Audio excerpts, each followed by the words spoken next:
আশেপাশের কিছু প্রতিবেশী আছে যে ঘরে যখন একটা মেয়ে বড় হয় তখন ওই মেয়েটাকে এত বড় মেয়েকে খাওয়াচ্ছে পড়াচ্ছে ওদের জলে, অথচ যে ঘরের ভিতরে বাবা মার কোনো সমস্যা হয় না তার ছেলে মেয়েকে খাওয়ার জন্য কিন্তু প্রতিবেশীর অনেক সমস্যা হয়। তো আমার প্রশ্ন একটা, চাচি খালা মামুনি যাই হোক না কেন আপনাদের কি সমস্যা? ওর মেয়েকে খাওয়াইতে পারলে ওর মেয়েটাকে যদি এত বড় করতে পারে আপনাদের সমস্যা আছে? আপনারা কেন ওর মেয়ে নিয়ে এত সমালোচনা করেন? এত বড় মেয়ে খাওয়াচ্ছে পড়াচ্ছে, এটা আপনার সমস্যা না? আপনার ঘরের ভিতরে গিয়ে বলে ওর বাবা মা যে আমার মেয়েটা ভাত খেতে পারছে না, ভাত নাই ঘরের ভিতরে, আপনি একটু দেন এক মুঠ ভাত আমার মেয়েটা খাক। এই কথা তো বলে না, ওর মেয়েকে ওরা যেভাবে মন চায় সেভাবে খাওয়াবে। তো আপনারা আপনাদের মেয়ে ছেলের কথা ভাবেন, মানুষের ছেলে মেয়ের কথা ভেবে লাভ আছে? আসলে হয়েছে এইগুলো আছে কিছু মানুষের স্বভাব চরিত্র।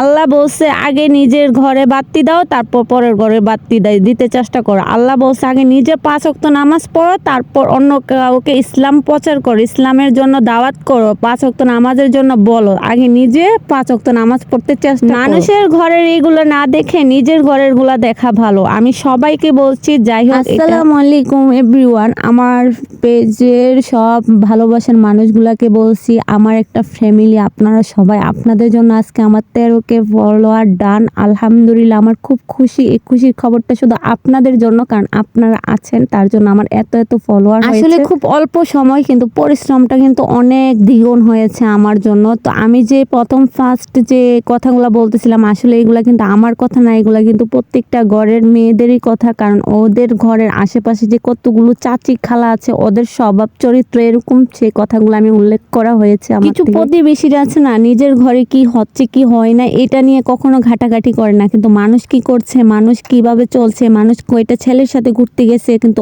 ওর ঘরের মেয়েটা কার সাথে ঘুরতে গেছে এটার কোনো খবর। আমার কথা হয়েছে আগে নিজের ঘর সামলাও তারপর মানুষের ঘর পাহারা দাও। সবাই, আমি হই আপনি হন, সবাই আগে আমার পেজে যে ফলোয়ার গুলো আছে আমি যদি ওদেরকে ভালোবাসা না দিই ওরা কি আমাকে ভালোবাসা দিতে আসবে? তো এরকম আগে সবাইকে ভালোবাসা দাও তারপর তুমি ভালোবাসা নাও। তো প্রতিবেশীরা এরকম কিছু কিছু আছে, কারণ ওদের স্বভাবও এরকম। তো আমি আজকে রান্না করছি আর তোমাদের মাঝে কথাগুলো শেয়ার করছি একটা কারণে। আজকে আমি কিছু কথা শুনি, সেটা হয়েছে আমার ফ্যামিলির কাছ থেকে, যে এমুকের একটা মেয়েকে ওইরকম একটা লোকে একটা কথা বলছে। তো আমি আমার ফ্যামিলিকে বললাম, আমার আম্মুকে, যে আপনারা কেন ওদের কথায় কান দিয়েছেন? না, কান দেই নাই। আমার প্রশ্ন হয়েছে কি ওর মেয়ের ওই সমস্যা, ওদের দরকার আছে ওর মেয়েটাকে নিয়ে নাচা গানা করার জন্য। আম্মুকে বললাম যে আম্মু থাক, বাদ দেন, ওরার যে স্বভাব এই স্বভাবই থাকবে, আপনি আপনার মতন থাকেন, কারণ আপনার ঘরে একটা মেয়ে আছে। তো আপনি চুপ হয়ে থাকবেন আর মানুষের কথায় কান দিবেন না, আর ওদের আল্লাহ বিচার করবে, যেটা লটে সেটা ঘটে। একটা স্বাভাবিক একটা কথা আছে না, বড় লোকের ঘরে